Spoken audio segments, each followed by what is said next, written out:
पहिल्या मॅच मध्ये देखील आंतरडोडी संघाला नशिबाची साथ लाभली।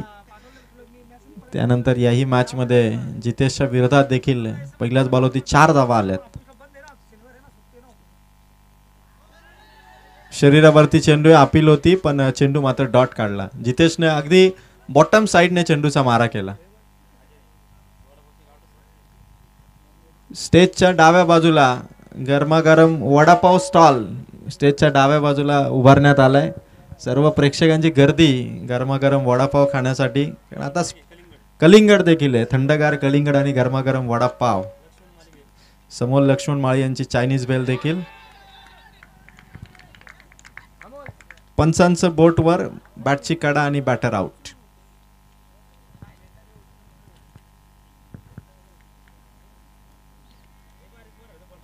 रोहिदास डायरेक्ट खरं तर जोशात आले होते। चेंडूवरती शॉट खेळण्याची प्लॅनिंग करूनच ते आक्रमण चढवत होते, पण बॅटची कडा लागली हलकीशी आणि त्यांना परतावा लागला। 4 धावा झाल्यात पहिल्या 3 बॉलमध्ये आंतरडोडी संघाच्या। 37चा टार्गेट आहे, म्हणजे 9-9 ची सरासरी। ओव्हरमध्ये 9 धावा पाहिजेतच अशी रणनीती आहे। 3 बॉलमध्ये 4 झाल्यात। एकच फलंदाज आउट झालाय। Batting line deep batting line आहे आंतरडोडीकडे देखील। त्यामुळे एक समोर देखील एक नौका गोलंदाज आहे, चांगली बॉलिंग तो देखील करतोय जितेश।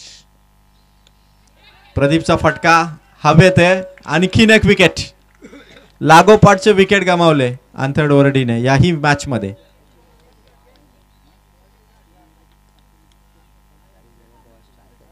चार धावा आहेत ते मात्र 4 चेंडू मध्ये। धारेवाडीचे अरुण दादा या ठिकाणी उपस्थित झालेत। हरिदादा, धारेवाडीचे हरिदादा आपण स्टेज वरती या।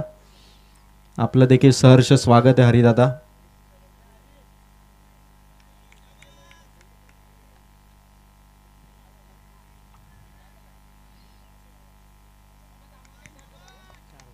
चार चेंडू आणि 4 धावा।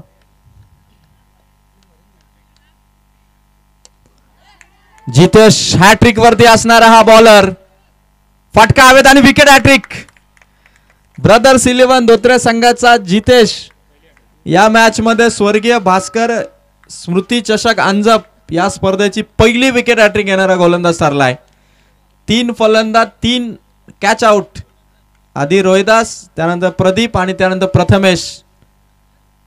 तीनही फलंदाजामध्ये बॅटिंग मध्ये आग होती, आग थांबवली